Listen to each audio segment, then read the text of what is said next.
هموی سکینین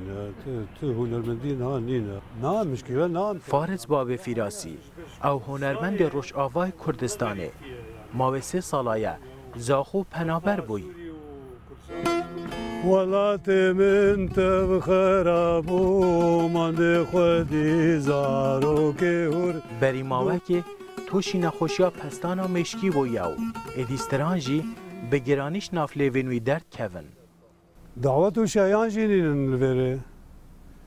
نه دعوت هنا و نه شایان هنا و نه حفله هنا و نه وشغل جي حمو بنا میمور. وره سندیکا هنرمندای لقزاخو هندابی ناوی اگر نوی بخوانه مهدی منیر 6 ساله بر پرسیارتیا پست سندیکا هنرمندات کرد گلی هبون او درگه چه هنرمندان ناقوتن فارس باب فیراسی جی درگه وان ندایه بجمعوی هنرمندی درگه ما سندیکای وکیلیه بو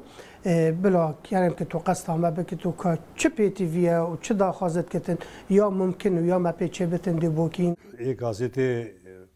تعلیم هنرمند فارس باب فیراسی نوکه 20 هزان هنه و پشتوانی نینن تومار بکرد نافبری السال 1973 هفجین کفتیاو 14 زاروک جیک هفجین هنه و تنی کوروی عثمان هنری و گریدایه تشکی تکاری و امناکن حتی کاری هنرمندی جی مساکن عندنا جبر شهيدي معنا ووضعي كردستاني ندرسته ووضعي أهل مي سوري جي شهيدي ما قال كان السوري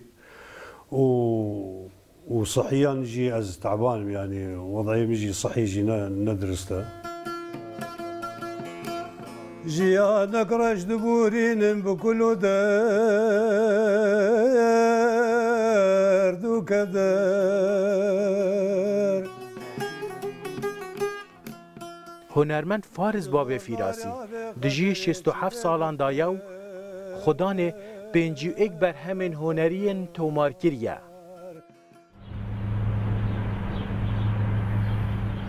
پشتی 35 سالن خدمتگرین هنرمند فارس باب فیراسی اوی آواهی دالقات سیه نشتجیه